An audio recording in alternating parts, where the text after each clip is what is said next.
Hola muchachos de cálculo diferencial e integral. Estamos derivando, en este caso vamos a derivar funciones logarítmicas, ¿se fijan? Las tres son funciones logarítmicas. Ok, ¿qué puedo hacer cuando tengo funciones logarítmicas? Pues puedo derivar directamente, pero ustedes ya saben que siempre que derivamos podemos derivar directamente. Ahora, nos convendrá aplicar propiedades. ¿Qué propiedades? Pues de los logaritmos, porque son funciones logarítmicas. Fíjense que sí, las derivadas de funciones logarítmicas se simplifican mucho si primero aplicamos las propiedades. Entonces, vean, yo tengo el logaritmo de una función que es una fracción. O sea, hay una división. Esto, con los logaritmos, puedo escribir el logaritmo del numerador menos el logaritmo del denominador.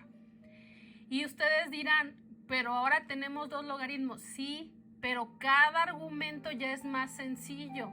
Aquí tendría que aplicar la regla del cociente y la regla de la potencia. Muy bien. ¿Hay más propiedades? Sí.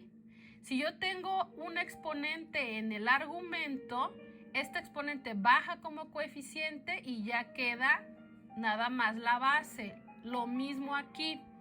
¿Se fijan? Entonces, sigo teniendo dos logaritmos, pero esto está regalado porque la derivada de 2t más 1, ¿cuánto es? 2 nada más. Y la derivada de 3t menos 1, 3. Entonces está regaladísimo. Por supuesto que voy a usar el último paso, el que está en azul, y ya escribo que voy a derivar la función f con respecto a t. Muy bien. Entonces, ¿qué hago? El 3 es constante, solo pasa. El logaritmo, ¿cómo se deriva? Derivo lo de adentro, que es 2, que ya lo habíamos hecho, y se vuelve a escribir el denominador. Muy bien. Seguimos.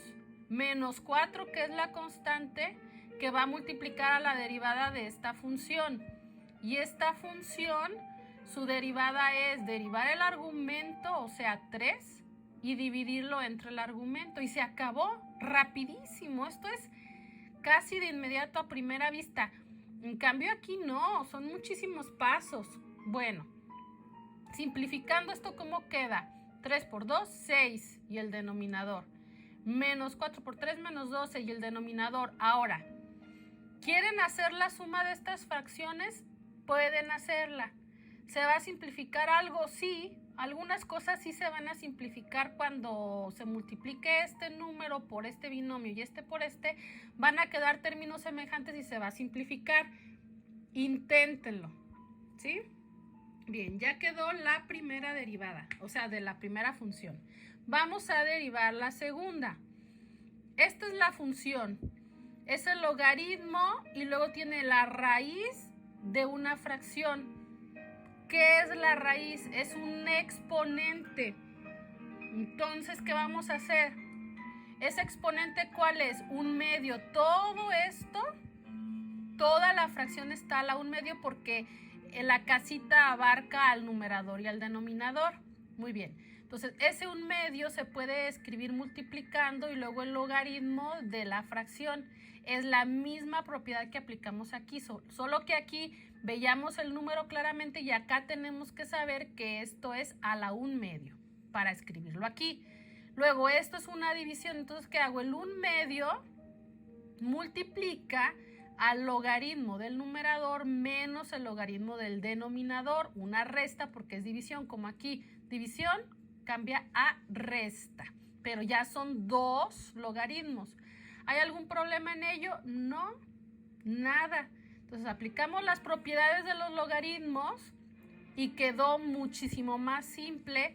Empezamos la derivada de h con respecto a z y nos va a quedar 1/2, que es la constante, por la derivada de este término, que es derivar el interior a cuadrada, es una constante. Acuérdense que cuando vean letras que están al inicio del abecedario A, B, C, D, son constantes. Entonces la derivada de una constante es 0 y la derivada de menos z cuadrada menos 2z entre el argumento, porque así se deriva el logaritmo. Siguiente logaritmo, menos la derivada del argumento 2z entre el argumento. Ahora, si yo multiplico cada término por un medio, es lo mismo que dividir entre 2. Entonces, como estos están multiplicados por 2, nos queda 1. Y la z, ambos tienen z, la puedo factorizar. Bueno, aquí sí les hice la suma. Aquí les dije, si quieren, háganla. Bueno, es algo similar. ¿Cómo se hace esta suma de fracciones?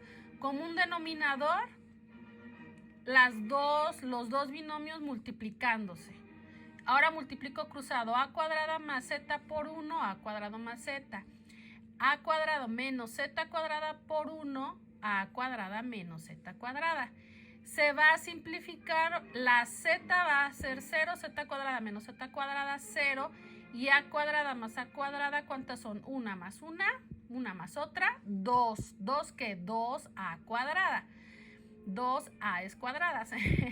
Bueno, y en el denominador, ¿por qué tengo esto? ¿Qué pasó? Bueno, observen estos binomios. Son binomios conjugados. ¿Cómo se multiplican los binomios conjugados? El primero al cuadrado menos el segundo al cuadrado, es decir, a la 4 menos z a la 4. ¿Qué es esto? Pues z que estaba factorizada.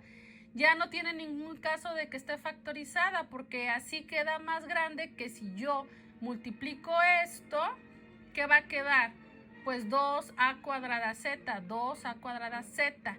¿Qué pasó con este menos? ¡Ah, caray! Pues miren, ese menos yo lo puedo escribir en el numerador o en el denominador. Fíjense, o, no y, o. ¿Por qué? Porque son signos contrarios negativos. ¿Cuál es el contrario? El que ustedes quieran. Bueno, el numerador es un monomio. No nos conviene que quede negativo, ni tampoco que quede el negativo aquí al inicio.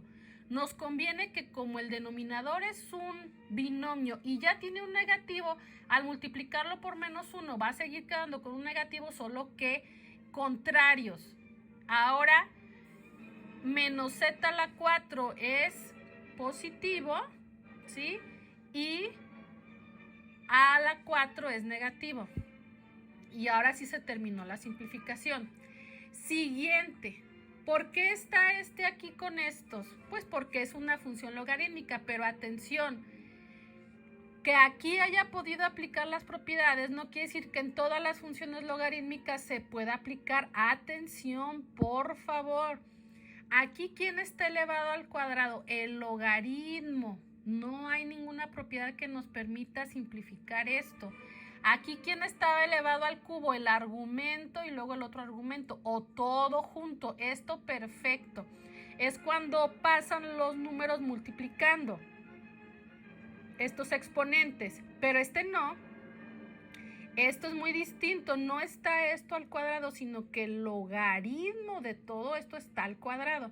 Entonces, aquí no aplique ninguna propiedad porque no se puede. Lo que voy a hacer es directamente a derivar. Entonces, ¿qué hago? Es algo elevado a una potencia, la potencia baja, se escribe la base, se le resta 1 al 2, queda 1, y luego se multiplica por la derivada de la base. A ver, otra vez. Baja la base, se escribe la base, se le resta 1 y se deriva la base, ¿sí? Entonces, ¿cuál es la derivada de la base? Es un logaritmo. Se deriva el argumento, la derivada de 1, 0, la derivada de e a la x, e a la x. Y ahora se divide entre este argumento. Ya quedó la derivada. Ahora vamos a simplificar. 2 por e a la x. Esto, e a la x más 0, e a la x. Entonces, 2 por e a la x, 2 e a la x por el logaritmo de 1 más e a la x entre 1 más e a la x. ¿Por qué así? Bueno, numerador por numerador y denominador. ¿Qué hay en el denominador aquí? Un 1. 1 por 1 más e a la x, 1 más e a la x. ¿Se puede simplificar algo? No. No falta quien quiera hacer esto, no. A ver, este es el logaritmo de 1 más c a la x y esto solamente es 1 más c a la x. No se puede simplificar, ni tampoco este con este, porque hay una suma. Para poder simplificar estos dos tendría que ser un producto, entonces no, así se queda.